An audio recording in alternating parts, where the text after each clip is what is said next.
The gold ring lay in my palm, smooth, heavy, with barely noticeable scratches that had appeared over the 37 years of my life with Robert. I held it as I had once held his hand, tightly, knowing that I would soon have to let go. The jeweler across from me, a man with a magnifying glass on a thin chain, examined the ring and frowned. 14 carats, Mrs. Turner, he finally said. Considering the weight and condition, I can offer you $3,750. I nodded. It wasn't enough, but it was the last valuable thing I had left. Over the past 2 months, I had sold almost everything that could bring in money. The silverware we had received as a wedding gift, an antique chest of drawers that had belonged to my grandmother, even Robert's collection of vinyl records, which he had cherished all his life. All for Craig, all for my son. I agree, I replied. 20 minutes later, I left the jewelry store with a check in my purse. The sky over Tacoma hung low, gray and heavy, as it always did in February. A light rain fell on my old raincoat, bought before Craig went to college. I looked at my hand, now unaccustomed to being bare, without a ring. I was 68, and the last time I had taken off that ring was in the hospital 6 years ago, when Robert was dying of lung cancer. The bus stop was 2 blocks from the jewelry store. I shivered from the cold and wrapped my raincoat more tightly around me. Old age had crept up on me unnoticed. 10 years ago, I wouldn't have paid any attention to the damp wind from the bay. Now it seeped through my clothes, making my joints ache more than usual. The eastern part of Tacoma was not considered a prestigious neighborhood. It was home to those who couldn't afford a view of the bay or the historic homes in the northern part of the city. My home, a small 2-room apartment on the 3rd floor with no elevator, cost $1,400 a month. Almost all of my pension went toward rent and utility bills. But I had lived here for the past 15 years, ever since Robert and I sold our house to pay for Craig's college education. We had planned to buy something smaller, but Robert got sick, and all the money went toward medical bills that weren't covered by insurance. The number 41 bus arrived 10 minutes later. I climbed the steps, showed the driver my senior citizen pass, and sat down in an empty seat by the window. The bus smelled of damp clothes and coffee from paper cups. Across from me sat a young woman with a child about 3 years old. The boy was swinging his legs and telling his mother something about the dinosaurs he had seen at the museum. The woman smiled and nodded, occasionally adjusting his hat. I remembered how Craig, at the same age, was fascinated not by dinosaurs, but by trains. Robert carved little wooden models for him, which his son painted in bright colors. Every room in our house at the time was filled with colorful toy trains and cars. Craig was our late child. I was 35 when he was born. Robert was 40. We had almost given up hope when I got pregnant. He's our little miracle, Robert would say, holding our newborn son in his arms. The bus stopped at the corner of Pine Street and 42nd Avenue. A woman with a child got off and an elderly couple took their place. They held hands, simply and naturally, as if their fingers had grown together over the years. I turned away from the window, feeling a sudden pang of loneliness. Craig looked almost like Robert when he was young. The same dark hair, the same jawline, only my eyes, gray-green. He grew up a quiet, thoughtful child who loved to read and spent hours building complex structures with his toy blocks. In high school, he became fascinated with architecture, and Robert and I were sure he would choose that profession. But something changed in college. He switched from architecture to business and started talking about startups, investments, and how important it was to be in the right place at the right time. When Robert died, Craig was 37. He was a middle manager at an office furniture company, lived in a rented apartment in Seattle, and rarely visited Tacoma. At his father's funeral, he was distant, almost cold. It's a shock, I told myself at the time. It's his way of coping with grief. After the funeral, he stayed for 3 days, helped me sort through Robert's things, and then returned to Seattle. His visits became less frequent and his phone calls shorter. I got off the bus at my stop and slowly climbed the stairs to my apartment. My neighbors, Eleanor and Harvey Baker, met me on the landing. They were about my age and had moved to Tacoma from Oregon 5 years ago to be closer to their daughter. "Denise, dear, you look tired," Eleanor said, holding the door open. "Come in for some tea. I baked a blueberry pie." "Thanks, Ellie, but not today," I replied. "I still have things to do." Eleanor nodded understandingly. She didn't know about my plans to help Craig, but I'm sure she had noticed the valuable items disappearing from my apartment one by one. She was too tactful to ask. The apartment was cool. I was saving on heating. The old radiator hissed quietly in the corner of the living room. I turned on the electric kettle and took the leftovers from last night's dinner out of the refrigerator. Chicken soup, enough to stretch for another couple of days. On the table was a folder with bank statements, receipts, and notes I had made over the past few months. I opened it and counted the money I had collected for Craig, 32,000 from my savings account, 23,000 from the sale of stocks Robert and I had bought many years ago, and 26,000 from selling my belongings and jewelry. With the money for the engagement ring, it came to $84,750. Craig was supposed to arrive tomorrow. 2 months ago, he called me, sounding excited. "Mom, I have a chance to start my own business," he said. "Remember Mike Dawson from high school? He's offering me a partnership in a furniture store in Tacoma. We could specialize in high-end designer furniture. I've researched the market. It's a sure thing." I listened as he explained his business plan, talked about percentages and profits, about how he would finally be able to use his knowledge and experience in his own business. "The only problem is, I need startup capital. About 85,000, he finally said. "I thought about taking out a bank loan, but the interest would eat up all the income in the first year." I didn't hesitate for a second. "I have savings, Craig. I can help." At first he refused, saying he couldn't take my money, that he would find another way. But I insisted. After all, what did I need the money for? My pension was enough for a modest life, and I had no other heirs besides Craig. "I'll pay you back in 6 months, a year at the most," he promised, with interest. The phone rang, interrupting my thoughts. It was Craig. "Mom, I'll be there around 2 tomorrow," he said without preamble. "I need to go straight to a meeting with the real estate agent to look at a place for the store. Did you get the documents ready?" "Yes, everything's ready," I replied. "And the money too." "Great. Listen, I thought we should make it official. I'll write receipts for the entire amount so that everything is above board." I was surprised. "Craig, that's not necessary. I trust you." "No, Mom, it's the right thing to do," he insisted. "This is business, and we need to approach it professionally. I've already prepared the receipts. We just need to fill in the amount and sign them." "Okay," I agreed, feeling strangely relieved. Maybe Craig really had grown up and become more responsible. "Should I make you lunch tomorrow?" "No, I won't have time. I'll just pick up the documents and the money and go to the meeting." After the conversation, I returned to the window. The rain had intensified, drumming on the eaves. The windows in the house across the street were lighting up. People were coming home from work, starting to cook dinner, turning on their televisions. The ordinary life of ordinary people. I thought about Robert, about how we used to sit together in the evenings, discussing the day. Would he have approved of my decision to help Craig? I thought so.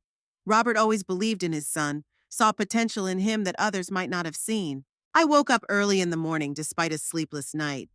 The pain in my joints had intensified, a sure sign that the weather wasn't going to improve.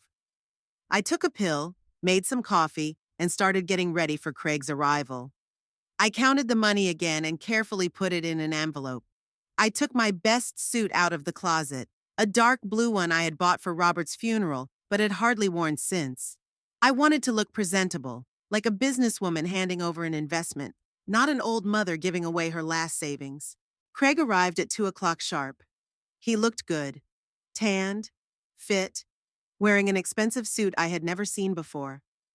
He smelled of expensive cologne.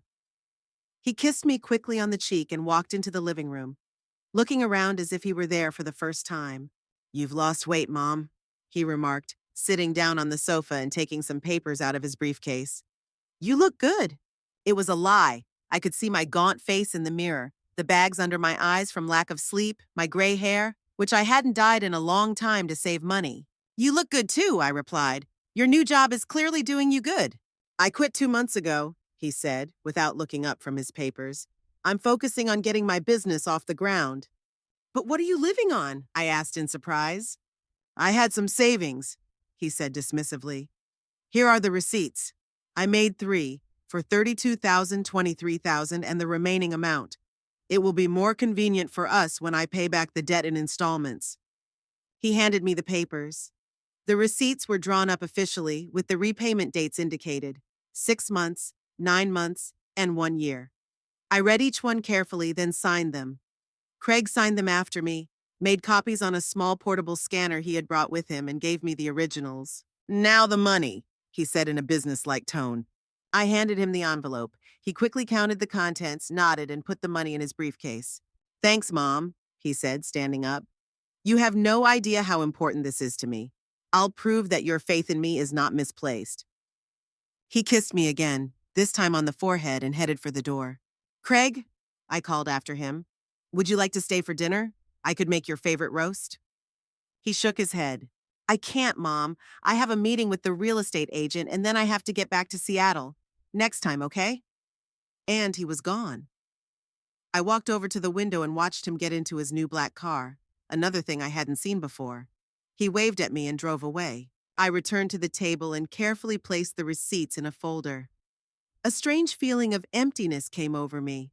I had just given away everything I had.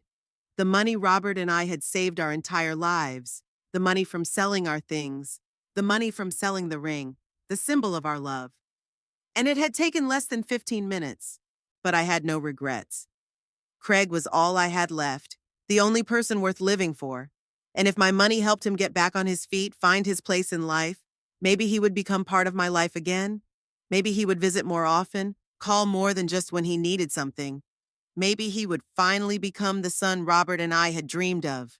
I walked over to the dresser and opened the box where I kept my few remaining jewelry. At the bottom, wrapped in velvet cloth, lay Robert's wedding ring, a simple gold band he had worn for 37 years. I hadn't sold it. I couldn't. It was the only thing I had left to remind me of my husband, of our life together. I slipped Robert's ring onto my thumb. It was too big for the other fingers, and watched the gold glint dimly in the evening light. "Everything will be all right," I whispered, as if talking to him. "Our boy has finally found his way." Outside, the rain continued to fall, gray and endless, like the loneliness that awaited me. The morning was unexpectedly sunny. I stood at the window of my small kitchen, warming my hands on a cup of coffee and watching the rays of light break through the clouds, turning the rain-wet asphalt golden. Days like this are rare in Tacoma, especially in January. It had been exactly a year since I had given Craig my savings, and none of his promised payments had been made. For the first few months, I tried not to worry. Craig called every 2 weeks to tell me about the progress of opening the store, the difficulties with suppliers, and the bureaucratic red tape. When the first payment was due, he called with an apology. "Mom, I'm so sorry, but we had to invest more money in renovating the premises. I'll pay you back as soon as things settle down, I promise." I agreed to wait. What else could I do? After all, I hadn't given the money to a stranger, but to my only son. By the time the second payment was due, Craig's calls became less frequent and shorter. He was always too busy to talk for long, and then the calls stopped altogether. I tried to contact him several times, but he didn't answer my calls. A couple of times I received short messages from him. "Sorry, Mom. Can't talk right now. We'll call you back later." But he never called back. I didn't even know where his store was. He never invited me to the opening, and I was too shy to ask for the address. The ringing of the phone snapped me out of my reverie. It was Eleanor, my neighbor. "Denise, you won't believe who I met yesterday at the supermarket on Proctor Street." Her voice sounded excited. "Carol Dawson, remember her? She was at the school meeting when our kids were in high school." "Mike's mother?" I asked, trying to remember the vaguely familiar face. "Yes, that's her. We got talking, and she mentioned that her son had opened a furniture store in Tacoma. Can you imagine, I immediately thought of Craig because you said he was opening a furniture store too. It turns out they're partners." I tensed up. Craig hadn't called me in over 3 months. "Carol is so proud of Mike," Eleanor continued. "She says business is going great, and the store is already making a good profit. And you know what? Mike just bought a house in Old Town. Can you believe it? At 28 years old." My heart sank. Mike Dawson was 15 years younger than Craig. I vaguely remembered him as a shy boy with freckles who always wore superhero t-shirts. Did Carol say anything about Craig?" I asked, trying to sound casual. "Of course she did." Eleanor didn't notice my uneasiness. "She said your son bought a house too. Can you believe it? In the same neighborhood as Mike. They must be very successful businessmen. I felt the blood drain from my face. Craig bought a house? In Old Town? One of those Victorian mansions overlooking the bay that cost at least $1 million? Denise, are you still there? Eleanor's voice brought me back to reality. Yes, sorry, I'm just a little surprised. Craig didn't mention buying a house. Oh, maybe he wanted to surprise you? Eleanor suggested. Carol said Mike is having a housewarming party this Saturday. Maybe Craig is getting one too? I mumbled something incoherent and we ended the conversation. My hands were shaking as I dialed Craig's number. As expected, he didn't answer. I left a message trying to sound calm. Craig, it's Mom. Please call me back. It's important. He didn't call back until evening when I had already gone to bed. Mom, what's wrong? His voice sounded irritated. Are you okay? Yes, I'm fine, I replied, sitting up in bed. Craig, I heard you bought a house. Pause, then a sigh. Who told you? Is it true? Yes, Mom, it's true. I was going to tell you, but I've been too busy moving and working at the store. And when were you going to pay me back? The question came out sharper than I intended. Mom, let's not talk about this on the phone. His tone became formal. Listen, I'm having a housewarming party this Saturday. Come over and we'll discuss everything, okay? I'll send you an invitation with the address. He hung up before I could respond. The invitation arrived the next day, not a personal message, but a formal e-card with gold lettering. Craig Turner invites you to his housewarming party on Saturday, January 15th at 6 p.m. At the bottom was an address in Old Town and a note, cocktails and light refreshments. I didn't know what to do. Part of me wanted to call Craig immediately and demand an explanation, but another part was afraid of ruining our relationship even more. After all, maybe he had a reason for the late payments. Maybe he was going to explain everything at the housewarming party. On Saturday, I put on my only decent outfit, a dark blue suit that was becoming increasingly loose on my slimming figure. I added pearl earrings, a gift from Robert on our 20th anniversary, and a little perfume. I looked at myself in the mirror and saw a tired old woman with deep wrinkles and dull gray hair. I used to be beautiful. At least that's what Robert said. Now there was little left of that woman. Craig's house was exactly what I had feared. A 3-story Victorian mansion with a terrace overlooking Common Salt Bay. I knew the neighborhood. It was home to Tacoma's wealthiest people, politicians, doctors, successful business people. When the taxi stopped in front of the house, I felt like an imposter. 2 couples in evening attire were climbing the steps to the front door, laughing and talking. The women were wearing cocktail dresses and designer shoes. The men's suits that I was sure cost more than my monthly pension. I paid the taxi driver, an extravagance I couldn't afford, but I didn't want to show up at my son's housewarming party after a long bus ride, and slowly climbed the steps. The door was open, and the sounds of jazz music and laughter drifted out. I took a deep breath and entered. The interior of the house impressed me even more than the exterior. The huge living room with high ceilings was filled with people holding glasses of champagne. Fresh flowers were arranged in crystal vases everywhere. The furniture I noticed was antique and undoubtedly worth a fortune. Through an archway, I could see the dining room with a long, polished table set with china and silver. I stood in the doorway, not knowing where to go, when a young woman with a tray approached me. "Champagne, ma'am?" she offered. I took the glass, nodding my thanks, and continued to look around for Craig. Finally, I spotted him in the center of a group of guests, in a perfectly tailored dark suit with a glass in his hand. He was talking animatedly, and everyone around him was laughing. Next to him stood a young woman in an elegant black dress, her hand resting possessively on his elbow. I began to make my way through the crowd toward him, feeling the eyes of the guests on me. My suit, which had seemed quite decent at home, looked like an office worker's uniform among the evening gowns. Craig noticed me when I was just a few steps away. For a moment, his face contorted into a grimace that I couldn't interpret, but then he smiled. "Mom, you came," he said, kissing me on the cheek. "Meet my mother, Denise." The group around him smiled politely and nodded. The woman in the black dress held out her hand to me. "It's very nice to meet you, Mrs. Turner. I'm Veronica." "Veronica is my girlfriend," Craig explained. "We've been together for 8 months." I shook her hand, surprised. Craig had never mentioned a girlfriend in our rare conversations. Veronica was beautiful, tall, slim, with perfect skin and the confident movements of a woman who knows her own worth. It's very nice to meet you, I replied. Craig didn't tell me about you. Oh, we wanted to surprise you. Veronica smiled, revealing perfect white teeth. Craig has told me so much about you. I doubted that, considering he hadn't even mentioned her existence, but I smiled politely in response. Craig, your house is amazing, I said, looking around. When did you buy it? 3 months ago, he replied casually. Got it for a good price, I was lucky. I wanted to ask him where he got the money for such a house, but not in front of his friends. Instead, I said, Can we talk in private? Just for a minute. Craig looked unhappy but nodded. Sure, wait for me in the library, he said, pointing to a door at the end of the hall. I'll join you in a minute. The library was a small room with floor-to-ceiling bookshelves filled with leather-bound books that I was sure no one had ever read. There was an antique desk by the window and 2 leather armchairs in front of the fireplace. I sat down in one of them, feeling my heartbeat quicken. Craig entered a few minutes later, closed the door behind him, and sat down across from me. What's going on, Mom? He asked with a hint of irritation. I have a guest. Craig, where did you get the money for this house? I asked bluntly.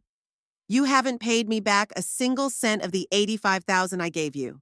You haven't answered my calls for months, and now I see you in a house worth over $1 million. He sighed as if he were talking to a capricious child. Mom, the business turned out to be much more successful than we expected. Mike and I brought in additional investors and expanded faster than we planned. We now have 3 stores in Tacoma, Seattle, and Portland. And you couldn't find the money to pay back your mother? My voice trembled with resentment. Craig rubbed his nose with a gesture I remembered well. It was what Robert did when he was annoyed. I was going to pay you back, Mom. It's just that all our spare cash is tied up in the business right now. As soon as we free up some capital, I'll pay you back with interest. I promise. But you have money for $1 million house? That's different. He began to lose his patience. The house is an investment. I took out a mortgage and made the down payment from my share of the profits. Listen, I know I owe you money, and I'll pay you back. I just need a little more time. I looked at my son, a successful, confident man in an expensive suit with a designer watch on his wrist, and didn't recognize him. What happened to the sensitive boy who cried when he found dead birds in the yard? To the teenager who gave his pocket money to a homeless man on the street? Craig, I sold your father's wedding ring to help you, I said quietly. I gave you all my savings, and now I'm barely making ends meet while you live like this. His face softened slightly. Mom, I'm sorry you're having a hard time. Listen, if you need money for living expenses, I can help. How much do you need? 1,000? 2 question mark. He took his checkbook out of his jacket's inside pocket, and I felt a wave of humiliation wash over me. He was offering me a handout instead of giving me back my own money. That's not why I came, I replied, standing up. I want you to give me back my money. All $85,000 like you promised. You had receipts with specific payment dates. And I will give it back as soon as I can. His tone became irritated again. But I have guests, and I can't continue this conversation. He stood up and headed for the door, making it clear that the conversation was over. I followed him, feeling tears welling up in my eyes. No, I wasn't going to cry here in front of all these people. I took a deep breath and straightened my back. When we returned to the living room, a middle-aged man in a gray suit approached Craig. Craig, I finally found you. You have to tell Stephen about that offer from Vancouver. Of course, Jim, Craig smiled, instantly switching gears from our conversation.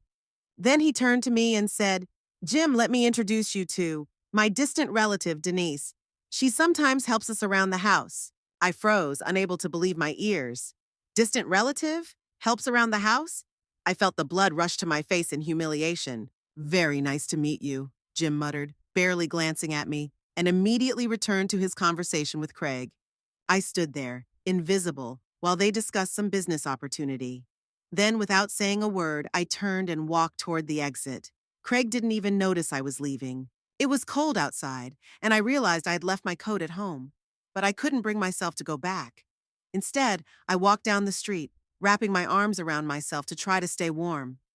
Distant relative. Helping out around the house. Those words echoed in my head. My own son was so ashamed of me that he denied our relationship in front of his wealthy friends. I walked to the bus stop and looked at the schedule.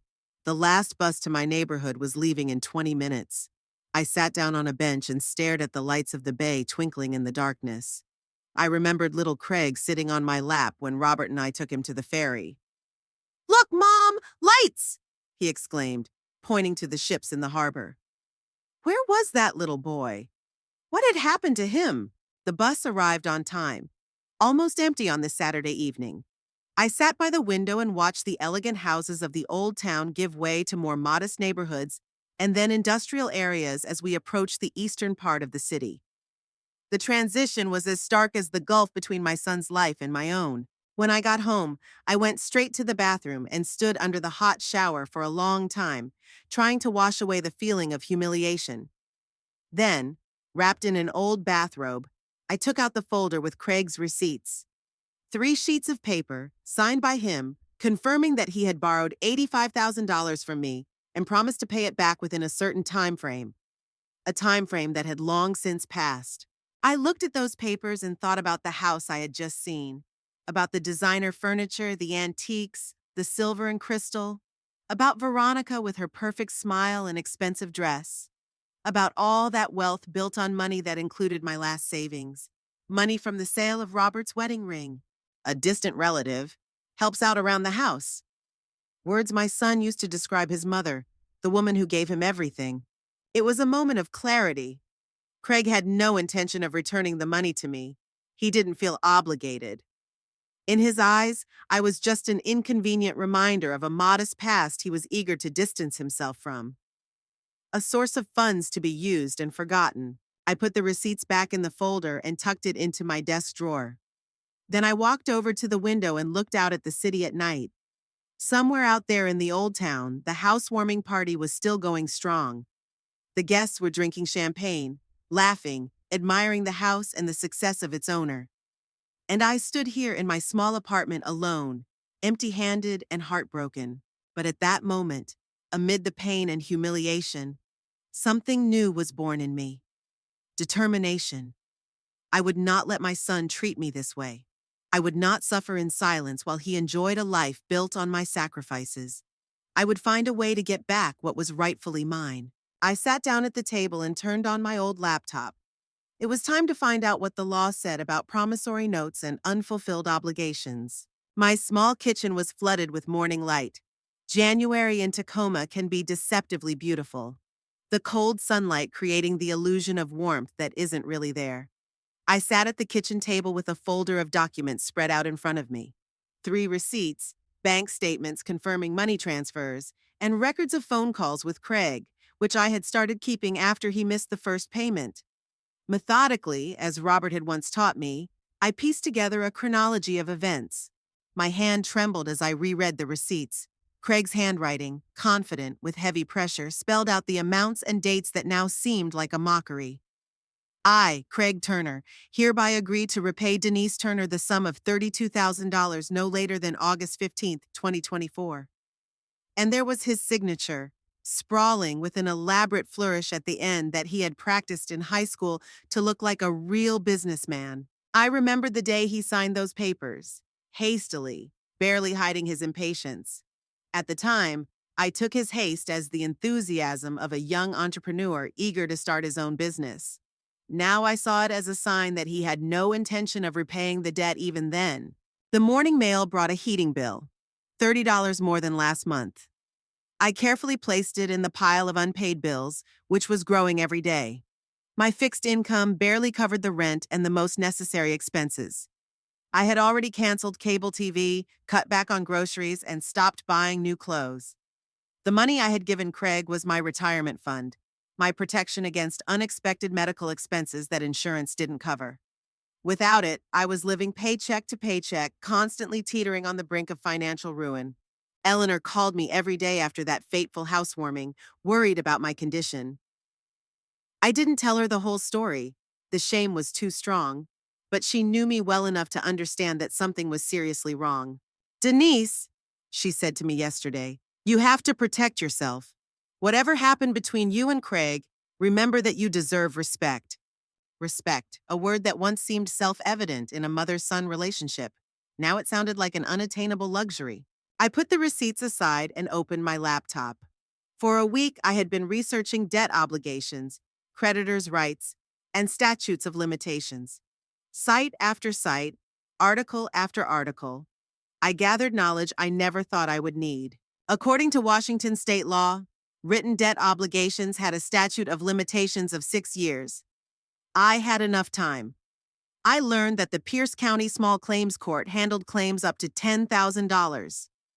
The full amount of my loan would require district court and probably a lawyer, which I couldn't afford. A week ago, I found an organization called Clear Star SR, which provides free legal assistance to seniors in Washington state. Today, I had a phone consultation with one of their lawyers. At exactly 10 o'clock in the morning, my phone rang. "Mrs. Turner?" asked a pleasant female voice. "This is Sarah Miller from Clear Asterisk Senior. I am the lawyer who will be consulting with you today." "Thank you for taking the time," I replied, trying to sound confident. "I've reviewed the information you provided when you registered," Sarah continued. "You lent your son $85,000, you have signed receipts, and he has not made a single payment despite the deadlines, correct?" "Yes, that's correct." "And he bought a house in Old Tacoma?" "Yes," my voice faltered, "a house that I'm sure is worth over $1 million." Sarah paused for a second, and I could almost picture her shaking her head. "Mrs. Turner, unfortunately, your case is not unique. Financial exploitation of elderly family members is a common problem. The good news is that you have signed receipts, which greatly strengthens your position." She explained my options to me. I could file 3 separate small claims lawsuits, one for each receipt, and represent myself. The process would be relatively simple, and the filing fee was only $50 per claim. Or I could file one lawsuit in district court for the entire amount, but then I would most likely need a lawyer. "What do you recommend?" I asked, feeling my heart pound. "Honestly, start with small claims court," Sarah replied. "File a claim for the first IOU.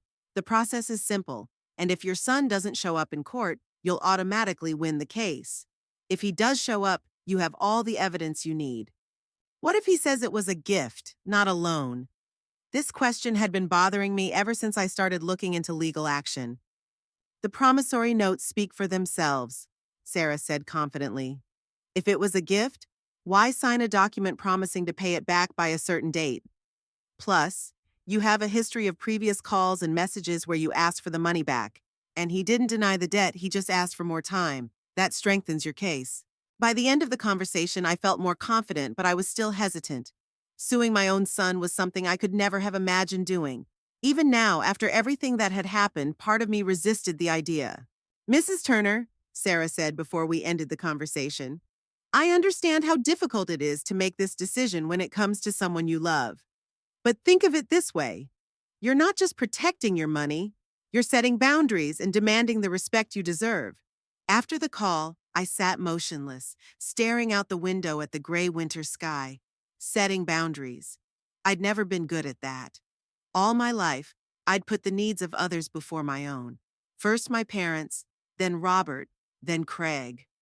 I was a mother, a wife, a daughter, always willing to sacrifice myself for those I loved. Robert understood this and often told me, "Denise, you have to learn to say no." But I didn't listen. Being needed, being useful, gave me a sense of purpose, a sense of self-worth. And here I was, 68 years old, with almost no savings, humiliated by my own son. I picked up the receipts again, staring at Craig's signature. What had led him to treat his mother, who had given him everything, this way? Was it my failure as a parent? Had I spoiled him by always giving in, always saying yes? Or was it just his nature to take without giving anything in return? I remembered how Craig had saved his pocket money as a child to buy me a special birthday present, how he cried when his hamster died, and we had a little funeral in the garden. Was there already a seed of selfishness in that boy that I hadn't noticed? Or had life, ambition, and the pursuit of success changed him so much that he no longer saw value in relationships that didn't bring him material gain? The phone rang, interrupting my thoughts. The number was unfamiliar. "Denise Turner?" a male voice asked when I answered. "Yes, this is she." "My name is Mike Dawson. I'm your son's business partner," the voice said. "We met many years ago when Craig and I were in high school." I vaguely remembered a freckled boy who used to come to our house to play video games. Yes, of course, Mike. How can I help you? He paused as if unsure how to begin. Mrs. Turner, I'm calling because I think you need to know something about our business. My heart skipped a beat. What exactly? Craig told me that the initial investment in our company came from his personal savings, Mike continued. Just yesterday, I found out that it was actually your money, and that he hasn't paid it back, even though our business has been profitable for over 6 months. I was silent, not knowing what to say. Listen, Mike's voice softened. I don't want to interfere in your relationship with your son, but as a business partner and as a person, I can't ignore this situation. Our company is based on honesty with our clients and partners. I can't work with someone who deceives his own mother. What do you suggest? I asked, feeling a mixture of relief and anxiety. I spoke with Craig this morning. I told him that if he doesn't resolve this issue within a week, I'll have to reconsider our partnership. Mike sighed. He didn't take it well. I understand, I replied. Thank you for telling me. Don't thank me, Mike said. I'm just doing what I have to do. Craig, he's changed, Mrs. Turner. Money and success have changed him and not for the better. I'm sorry. After talking to Mike, I sat still for a long time, trying to process the new information. So the business was thriving, so Craig had the money to pay me back. He just chose not to. He chose to betray not only his mother's trust, but also that of his business partner. I decided to call him right away. To my surprise, he answered on the first ring. What do you want, Mom? His voice sounded tense. We need to talk, Craig, in person, not on the phone. I'm busy. This is important. It's about the money you owe me. I tried to keep my voice calm and confident. A pause, then a heavy sigh. Okay, I can meet you tomorrow at 1 p.m. at the Antelope Cafe on Proctor Street. Okay, I agreed. See you tomorrow. The Antelope Cafe was a trendy spot in one of Tacoma's nicer neighborhoods. I had never been there before. The prices were well above my budget, but I decided it was a suitable place for an important conversation. The next day, I put on my best outfit, applied some makeup, and even got my hair done. Anything to feel more confident. I arrived 15 minutes early and chose a table by the window with a view of the busy street. Craig was 20 minutes late. When he finally showed up, he looked annoyed and impatient. He glanced at his watch, making a point of showing that his time was valuable. I don't have much time, Mom, he said, sitting down across from me. What did you want to talk about? I took out the folder with the receipts and placed it on the table between us. I want to know when you're going to pay me back, Craig. The deadline has long passed. He didn't even glance at the documents. I already told you I'll pay you back when I can. All my money is tied up in the business right now. But the business is thriving, I said quietly. You bought $1 million house. You have money. His eyes narrowed. You've been talking to Mike, he said, not as a question, but as a statement. Yes. Craig leaned back in his chair, his face hardening. You don't understand how business works, Mom. Success has to be maintained. You have to constantly expand, invest. I can't just take $85,000 out of the business. But you were able to take the money for the down payment on the house, I pointed out. And for the new car, and for the expensive watch you're wearing right now. His face flushed slightly. That's different. Those are necessary attributes of a successful businessman. Clients and partners need to see that I'm doing well. How about being an honest person who pays his debts? My voice remained calm, but inside I was boiling. Especially the debts of your mother, who gave you everything she had? Craig leaned forward, lowering his voice. Listen, Mom, I appreciate what you did. But let's be honest. That money was meant for me anyway. I'm your only child, your heir. You just sped up the process. I stared at him, unable to believe my ears. My son, my flesh and blood, was talking to me as if I were nothing more than an obstacle to his wealth, a source of funds that had outlived its usefulness. That money was my retirement fund, Craig, I said, feeling my voice tremble. I didn't plan on dying anytime soon so you could get your inheritance. Don't be dramatic, he dismissed me. You have your pension, your health insurance. You'll be fine. I'm barely making ends meet, I objected. And you live in luxury, built in part with my money. Craig glanced at his watch. I have to go. Listen, I understand that you're upset. I'll try to find a way to get some of the money back to you soon, okay? But don't let Mike continue to interfere in our family affairs. It's unprofessional. He stood up, ready to leave, but I stopped him by placing my hand on the folder with the documents. Craig, I'll give you a week to start making payments. If I don't receive at least the first installment in a week, I'll take you to court. He froze, looking at me with disbelief that quickly turned to anger. You won't do that. I will. My voice was quiet but firm. I have receipts, bank statements, recordings of our conversations. I'll win the case, Craig. He leaned closer, his eyes narrowing. Are you really willing to take your own son to court? To disgrace me in front of my colleagues, partners, friends? Think about what you're doing, Mom. If you go down this road, there's no turning back. It was a threat disguised as a warning. I felt something inside me break. This wasn't the boy I had raised, not the man I had hoped he would become. 1 week, Craig, I repeated. Decide for yourself. He straightened up, his face a mask of cold fury. You'll regret this, he said quietly. Don't go against me, Mom. You'll lose. With that, he turned and walked out of the cafe without looking back. I sat there, staring at the empty chair across from me, feeling tears welling up in my eyes. But I didn't let them fall. Not here, not now. The waitress approached the table, looking at me questioningly. Can I get you anything? She asked, slightly awkwardly. Perhaps she had heard part of our conversation. A cup of tea, please, I replied, gathering my documents back into the folder. And the check.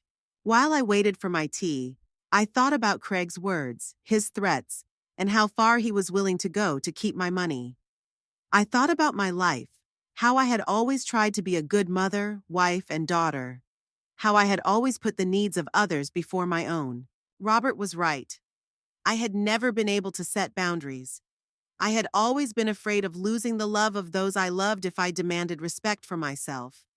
And here was the result. My own son thought he could treat me like a nobody, and I would accept it, but not this time. At 68, I was finally ready to stand up for myself, even if it meant going against my own child, even if it meant ending a relationship that I now realized had long since existed only in my imagination. I took out my phone and dialed Sarah Miller at CLEAR. I want to file a lawsuit, I said when she answered. Help me prepare the necessary documents. When I left the cafe an hour later, the sky over Tacoma was cloudy again. It looked like rain, but I felt strangely calm. For the first time in a long time, I had made a choice not for someone else, but for myself. It was painful. It was scary, but it was right. I clutched the folder of documents under my arm and headed for the bus stop. There was a fight ahead, but I was ready for it. After all, I was Craig Turner's mother. I knew how to fight for what I believed in. It was just that I had always fought for him before. Now it was time to fight for myself. The Pierce County Courthouse loomed ahead of me, an imposing structure of stone and glass in the center of Tacoma. I stood at the foot of the wide steps, clutching my worn leather briefcase tightly and trying to control my growing anxiety. In 37 years of marriage to Robert, we had never once gone to court. Even my parents' divorce, which happened when I was 15, had been settled out of court. And now, at 68, I was stepping into a courtroom for the first time, to sue my own son. A week had passed since our meeting with Craig at the cafe, but he hadn't contacted me. There were no calls, no messages, just deafening silence. Mike Dawson called once to say that Craig had rejected all of his proposals for an amicable settlement of our dispute. He doesn't believe you're really going to sue, Mike told me. He thinks you're bluffing. With the help of Sarah Miller from CLIR Star, I prepared all the necessary documents to file a claim in small claims court. We decided to start with the first promissory note for $32,000. Small claims court didn't handle cases over $10,000, but it was possible to file several separate claims. Start with one, Sarah advised. If you win the first case, the rest will be easier to resolve, maybe even without going to court. I took a deep breath and started up the steps. Inside, the courthouse was busier than I had expected. People hurried through the hallways, some sitting on benches along the walls, buried in documents or on their phones. I felt out of place here in my old suit, among lawyers in expensive jackets and their clients. Following the signs, I found the small claims court office, a small room with several windows behind which clerks sat. The line moved slowly, giving me enough time to review my documents once more and make sure everything was in order. When it was finally my turn, I handed in the completed forms and attached copies of the receipt, bank statements, and other supporting documents.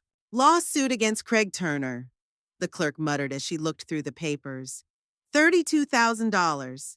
Small claims court only handles cases up to $10,000, ma'am. I know, I replied. I'm only suing for the first $10,000 of that amount. The rest will come later. The clerk looked at me with slight curiosity but said nothing. She stamped the documents, entered the information into the computer, and handed me a receipt for the court fee, $50, which I had prepared in cash. The hearing is scheduled for February 27th at 10 a.m. in courtroom 3, she said, handing me a copy of the complaint with the court seal. A copy of the complaint will be officially served on the defendant within 3 business days. You must appear at the appointed time with all original documents supporting your claims. I nodded, thanked her, and left the office with the feeling that I had just crossed some kind of Rubicon. There was no turning back. The next 2 weeks dragged on endlessly. I expected Craig to call when he received the notice of the lawsuit, but the phone remained silent. Only once did a call come in from an unfamiliar number, and a female voice that I recognized as belonging to Veronica, Craig's girlfriend, asked coldly, "Are you really going to take this to court?" When I answered in the affirmative, she simply said, "You'll regret this," and hung up. The morning of February 27th was damp and gray, typical for Tacoma at that time of year. I woke up long before my alarm, unable to sleep due to nervous tension. By 7 o'clock, I was completely ready, even though there were still 3 hours to go before the hearing began. I put on my only decent suit, which now hung on me like a coat hanger. I had lost several more pounds in the last few months. I carefully styled my hair and applied light makeup, trying to look presentable. It was important.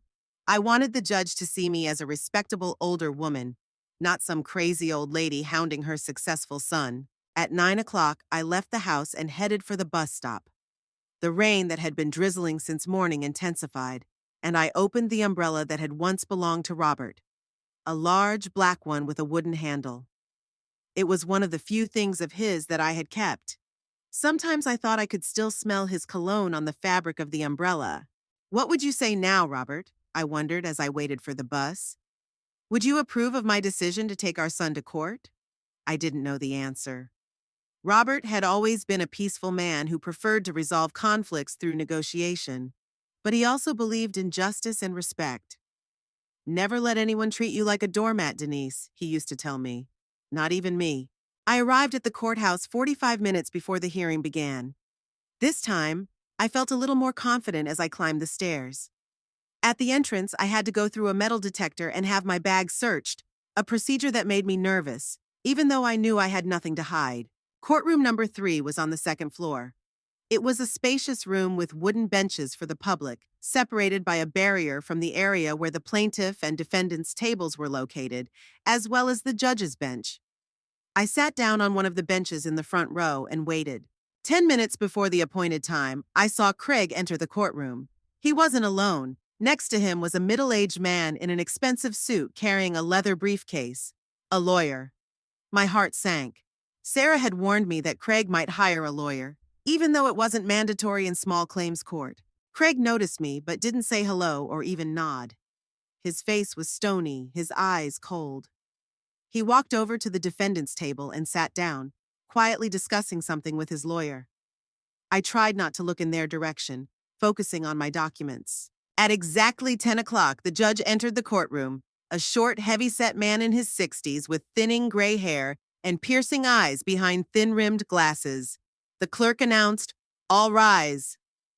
The Pierce County Small Claims Court, presided over by Judge Robert Ellison, is now in session. We all stood up. The judge took his seat and nodded. "Be seated." The cases on the docket began. Craig and I were third. I listened as the previous 2 cases were heard, one about unpaid rent, the other about damage to a car in a parking lot. The judge was attentive, asked clear questions, and made quick decisions. Both cases took less than 15 minutes each. Finally, the clerk announced, "Case number 23.85, Denise Turner v. Craig Turner, debt collection." I stood up and headed for the plaintiff's table, feeling my knees tremble. Craig and his lawyer took their places at the defendant's table. Judge Allison looked at us over his glasses, his gaze lingering on our faces for a moment, and I saw understanding flash in his eyes. He had noticed the family resemblance. "Mrs. Turner," he said to me, "you claim that the defendant, Craig Turner, owes you $10,000. Please state the basis of your claim." I took a deep breath and began to speak, trying to keep my voice steady and confident. "Your Honor, on February 13th, 2024, I lent my son, Craig Turner, $32,000 to open a furniture store. He signed a promissory note agreeing to repay the money no later than August 15th of that year. The deadline has passed, but the money has not been repaid. I have repeatedly asked him to fulfill his obligation, but he refuses to do so. Today, I am asking that $10,000 be collected from him, the maximum amount that can be considered by a small claims court as the first installment of the debt." The judge nodded. "Do you have any documents confirming the transfer of the money and the defendant's obligation to return it?" "Yes, Your Honor." I took a folder out of my bag and handed the clerk the original receipt, a bank statement confirming the transfer of funds to Craig's account, and printouts of our text messages where he discussed the repayment of the debt. The judge carefully examined the documents, then turned to Craig. "Mr. Turner, do you admit that you received $32,000 from the plaintiff on the date indicated?" Craig stood up, his lawyer following suit.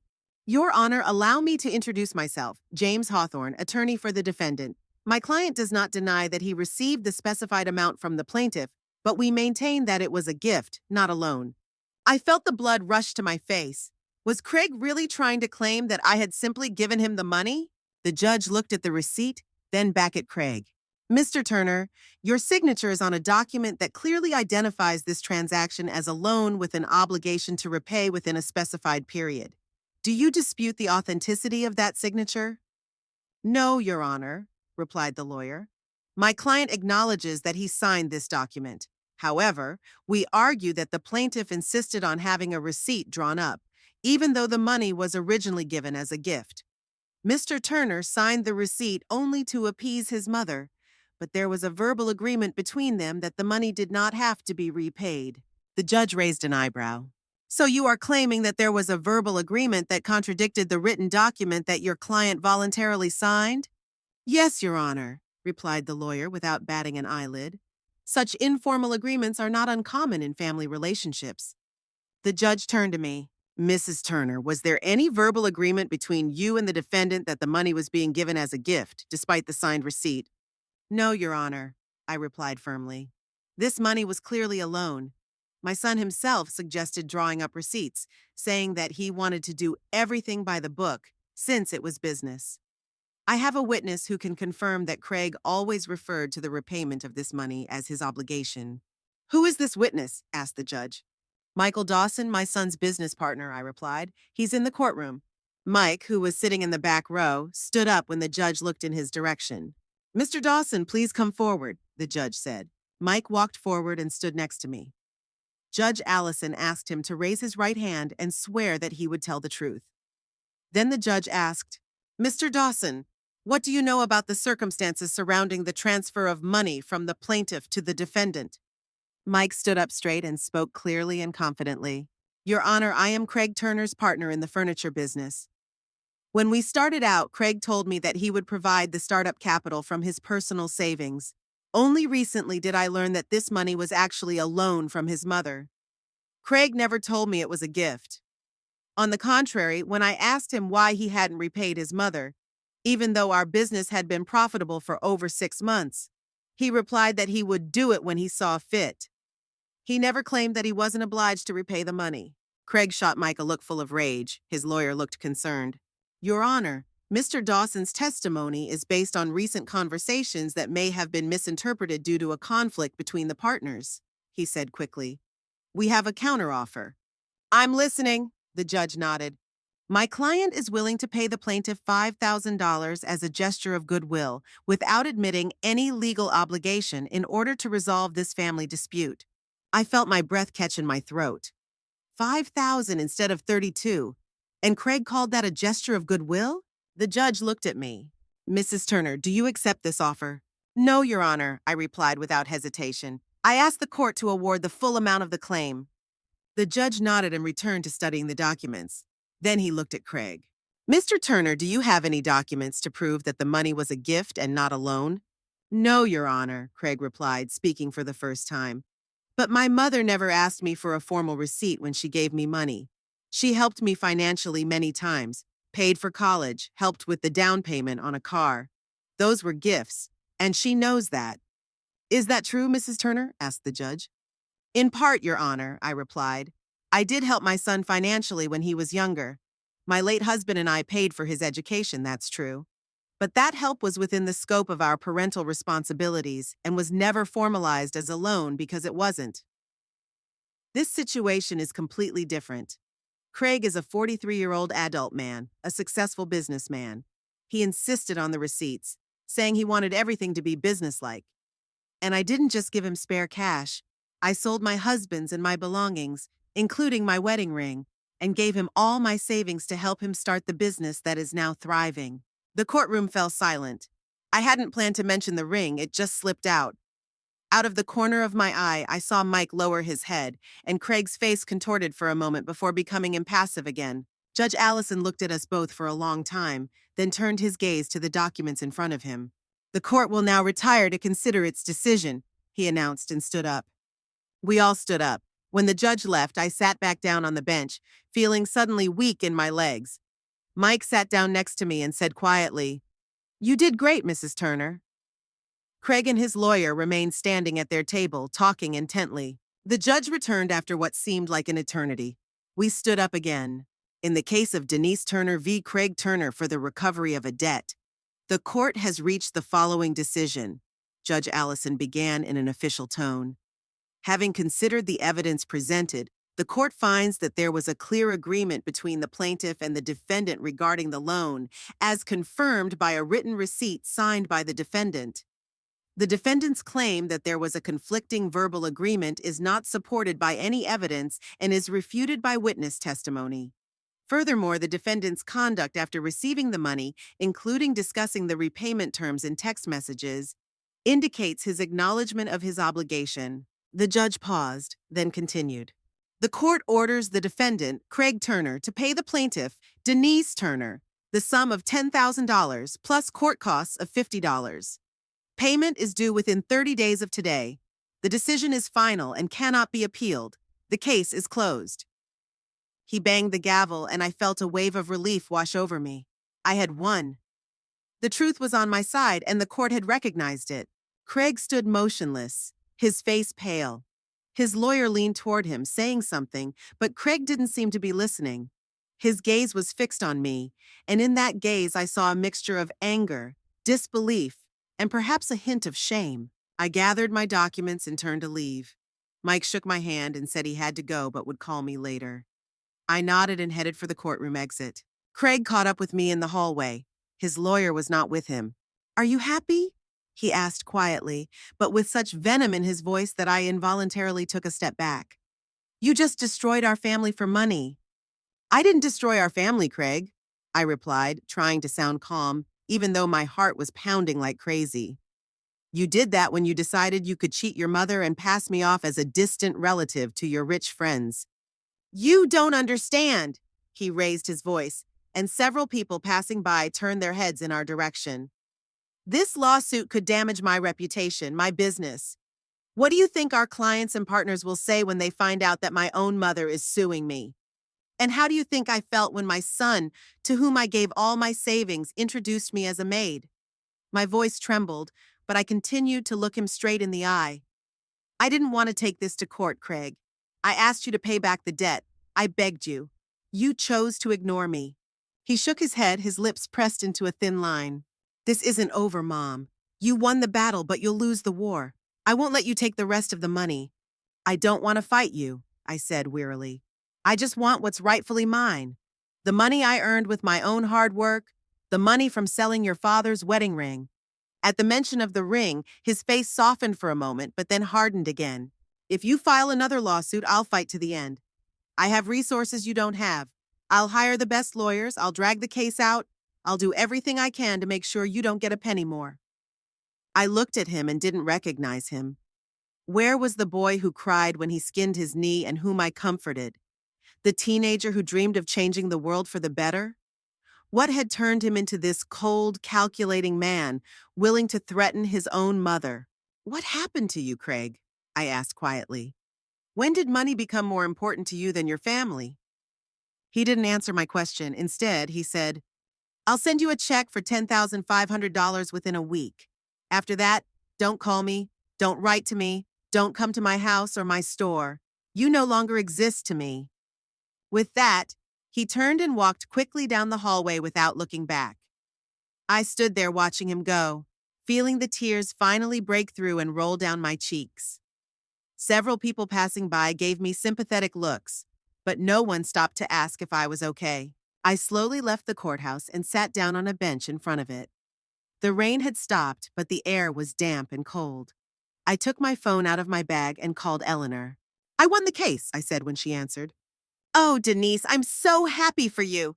Her voice was full of genuine happiness. "How did it go?" "Was Craig there?" "Yes, he was." I couldn't hold back a sob. "Ellie, he said I don't exist to him anymore." "Oh dear," her voice softened. "I'm so sorry, but you did what you had to do. You protected yourself, and that's the right thing to do." "Then why do I feel like I've lost everything?" "Because you're a mother," Eleanor said simply. "And no matter how grown up our children are, no matter what mistakes they make, part of us will always love them unconditionally. But that doesn't mean we have to let them treat us with disrespect." I nodded, even though she couldn't see me. Eleanor was right. I had done what I had to do. I had defended myself, my dignity, my rights. The price was high. I might have lost my son forever. But the alternative was to continue living in humiliation and poverty while he enjoyed a luxurious life built in part on my money. "Come over for dinner tonight," Eleanor suggested. "Harvey is making his signature chili. You shouldn't be alone tonight." "Thank you, Ellie," I said, wiping away my tears. "I'll be there." I ended the call and sat on the bench for a while, watching people enter and exit the courthouse. Each of them carried their own story, their own pain, their own hopes for justice. Today, the system had worked for me. I had received legal confirmation that I was right, but this victory left a bitter taste in my mouth. I thought about Craig's words, about his threats. He clearly had no intention of giving up easily in the fight for the remaining $22,000. He had money for expensive lawyers, connections in the business community, resources that I didn't have. But I had receipts, the law on my side, and I discovered a strength within myself that I never knew I had. The sky over Tacoma was gradually clearing, and rays of sunlight were peeking through. I got up, straightened my coat, and headed for the bus stop. There was another battle ahead for the remaining debt, but today I would allow myself a little celebration. I deserved it. On the bus ride home, I looked at the familiar streets of Tacoma and thought about how my life had changed over the past year. From a woman willing to give up everything for her son to a woman fighting for her rights in court. It had been a painful transformation, but perhaps a necessary one.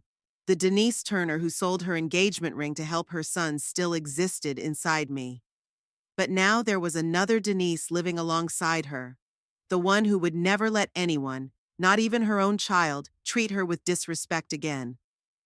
It was a small but important victory, and I knew that Robert, wherever he was now, would be proud of me.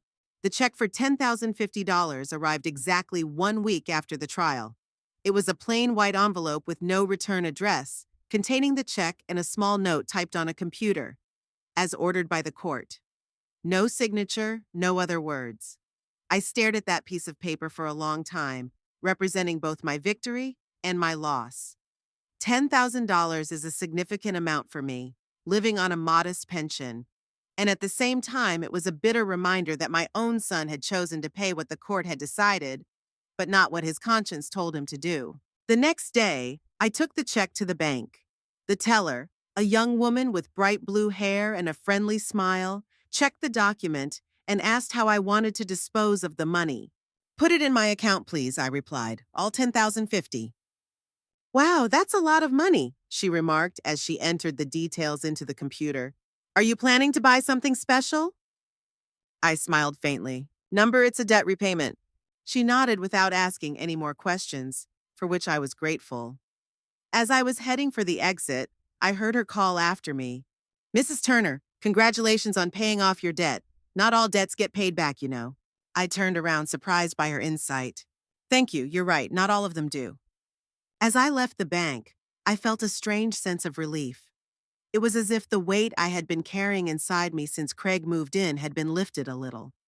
The money had come back to me, at least some of it. It was a restoration not only of financial justice, but also of my dignity. At home, I sat down at the kitchen table with a notebook and a calculator. For the first time in a long time, I could afford to make plans without being limited by strict budget constraints. $10,000 didn't solve all my problems, but it gave me room to maneuver, to make small improvements in my life. After much deliberation, I decided to use $3,000 to move to a more comfortable apartment. My current apartment on the third floor without an elevator was becoming increasingly problematic for my aging knees. In addition, it needed repairs, which the landlord kept putting off. The next day, I started looking for a new place, still in the same eastern part of Tacoma, where I had grown accustomed to living over the years. Prices had risen since Robert and I moved here, but they were still more affordable than in the northern or central parts of the city. On the third day of my search, I found what I was looking for. A small but bright one-bedroom apartment on the first floor of a small complex on East 57th Street. The rent was $150 more than I was currently paying, but the apartment was worth it. Newly renovated with new plumbing, a small balcony overlooking a courtyard with cherry trees in bloom, and most importantly, an elevator and security system in the building. "When would you like to move in?" asked the rental manager, a woman about my age with short gray hair and energetic movements. "At the end of the month, if possible," I replied. "I need to give notice to my current landlord." "Of course," she smiled. "The apartment will be waiting for you. Have you lived in this area for a long time?" 15 years, I said. "I'm used to it." "I understand. I'm a local too. I've lived in Tacoma my whole life. By the way, my name is Martha Kingsley. I'm not only the manager, but I also live here in apartment 6. If you need any help with anything, let me know." I thanked her and signed the lease, paying the first month's rent and the security deposit. For the first time in a long time, I felt like I was doing something concrete to improve my life, rather than just surviving from pension to pension. When I got home, I started making a list of things to take with me when I moved. In 15 years in this apartment, I had accumulated quite a few items, many of which had sentimental value but were not really necessary. It was time to get rid of the excess baggage, both physical and emotional. Among the things I decided to keep was Craig's old children's book, Where the Wild Things Are. Its cover was worn from countless readings, the pages crumpled by little fingers that had once pointed to the bizarre monsters created by the author's imagination. I remembered how Craig, at the age of 4, demanded that I read this book to him over and over again, how he knew all the words by heart and repeated them with me. I put the book in a box labeled "Give Away," but then I took it back out and held it to my chest. Despite everything that had happened, I couldn't completely erase my son from my heart. Part of me still saw him as that little boy who loved scary monsters and hugged me when thunder rumbled. While sorting through his things, I came across a brochure Sarah Miller had given me after our first consultation. "Support Group for Older Adults Who Have Experienced Financial Abuse by Family Members," the headline read. I had set it aside at the time, focused on preparing for the trial, but now something compelled me to pick up the phone and dial the number. "Hello, this is the Clear Asterisk SR Center. How can I help you?" a woman's voice answered. "Hello," I said. "My name is Denise Turner, and I was wondering about the support group mentioned in your brochure." "Of course, Mrs. Turner. The group meets every Thursday at 6 p.m. at the Community Center on 34th Street. Would you like me to sign you up for the next meeting?" I hesitated for a second, then said firmly, "Yes, please." On Thursday, I was more nervous than I expected. The thought of telling my story to a group of strangers was unsettling, but the need to talk to people who really understood what I had been through was stronger than my fear. The community center was a small, modern building with bright posters on the walls advertising various programs for local residents, from computer literacy classes for seniors to art classes for children. The support group met in a cozy room at the back of the building, with soft chairs arranged in a circle and a table with coffee and cookies in the corner. When I walked in, there were already 6 people there, 4 women and 2 men, all about my age or older. A woman in a bright red sweater stood up to greet me. You must be Denise, she said with a warm smile. I'm Grace, the group facilitator. Welcome. She introduced me to the other participants, and everyone nodded or waved in greeting. I sat down in an empty chair feeling awkward, but Grace quickly made me feel more comfortable. We usually start by having everyone briefly share their situation, but only if you feel comfortable, she explained. There's no pressure. You can just listen if you prefer. To my surprise, when it was my turn, I found that I wanted to talk. The words flowed freely as if a dam inside me had burst. I told her how I had given Craig all my savings, how he had ignored my request to pay me back, how he had introduced me to his guests as a distant relative. I told them about the court case, how he threatened me in the hallway after the hearing, and the check that arrived without a single word of apology. When I finished, there was a moment of silence in the room. Then the elderly man across from me, who introduced himself as Frank, said quietly, I understand what you've been through, Denise. My daughter did almost the same thing to me.